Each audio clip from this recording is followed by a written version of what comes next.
This is Dolynny TV, ladies and gentlemen. Oilers fans from across the world, how are we feeling about that one? Oh my God. Okay then, right? That's about all you can do in 8-6 final in Colorado tonight. And wow, you think, right? Like the 9-6 game in Calgary, game one was the tops it was going to get.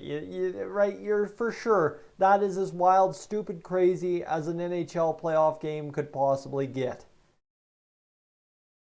And then you have what happened tonight, right? This is an absolute slugfest between the Oilers and Avalanche in which both teams, one way or another, lose their starting goaltender. And I mean, this is where this gets really interesting, because if you're selling it from an Oilers perspective, as I'm going to do for you right here, right now, is simply put, how many guys did we knock down and knock out for the Colorado Avalanche going into game two?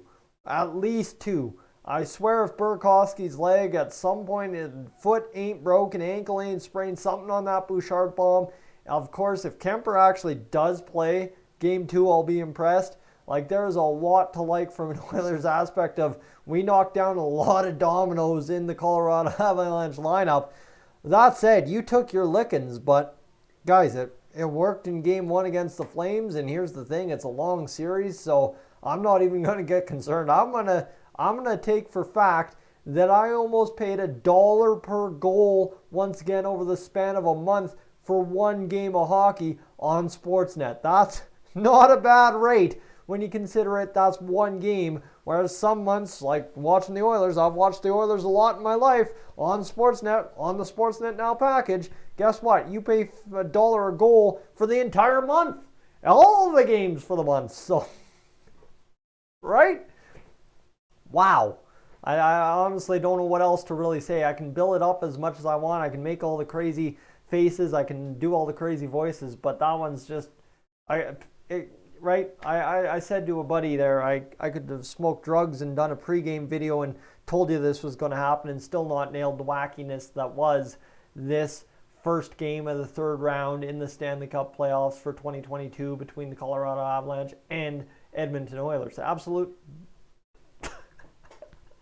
How do you even describe that? Quite honestly, right? I'm sitting here trying to do it. I'm trying to come up with a way to perfectly describe it. But there is no way to perfectly describe it. The only thing that could really come close is having an amateur bull riding competition where you just let a guy like me that's never even been within 10 feet of a bull without a camera in hand go ride the bull and see what happens. Literally, it's just like, let's just turn these teams loose and see what happens. And that's exactly what we got. We just got an absolute crapshoot of a hockey game.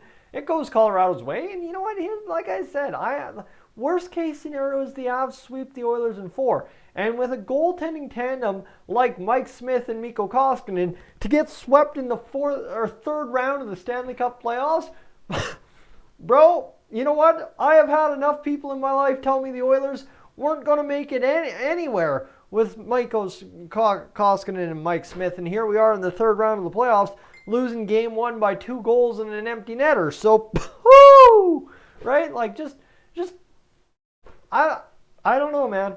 I don't know what to tell you. Just absolute bananas for a game, like baby mush between the brains kind of hockey game defensively from both teams. It's pretty bad when Wayne Gretzky's calling out your defensive game, but guys, McDavid scored, McKinnon scored, a bunch of other guys scored. Both starters got knocked out. Backups weren't much better. Woo! Wow, all right. Game on between Colorado and Edmonton, that is for sure. And hey, you know what? Like I said, the worst case scenario is you get swept 4-0 in this series by Colorado. I think that's pretty much where everybody would have predicted us to be going into the playoffs if you said we'd meet Colorado in the third round. Like I said, I've been prepared for this as soon as we touch the ice against LA, so that's not a problem.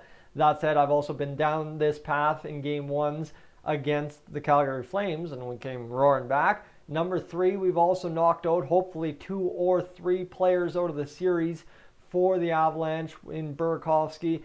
And, Darcy Kemper, who knows what's going on there. He's kind of, dude, I'm hurt. I'm going to the locker room, and I'm not coming back. And that's what he did. He just walked off the ice, and he's like, I'm out. They dressed some other guy in the dressing room mid-intermission, and gone. That was the third period. However, there's also the chance when I don't know if you guys are familiar with the goal there that the Oilers scored that started that comeback. The Cale Makar goal there, where he could barely skate for about 12 seconds, and that cost the Avalanche a goal. From a pure Oilers hockey fan perspective, I hope Makar is hobbled, not injured, I don't want to say that, but hobbled and slowed down enough for the Oilers to take advantage. From a pure Cale Makar enthusiast thing, I hope he's full flight and we just continue to see 8-6 games. Quite honestly, I hope Cale Makar just keeps coming out, scoring the fantastic goals and being ridiculous like Cale Makar is, because that guy, I knew it from the day I met him way back in December 2016 that kid was going to be special, and now I get to watch him go against my team for a chance to go to the Stanley Cup playoffs in 2022, and woo! All right. Anyway, I don't know, man. I'm up on out of here.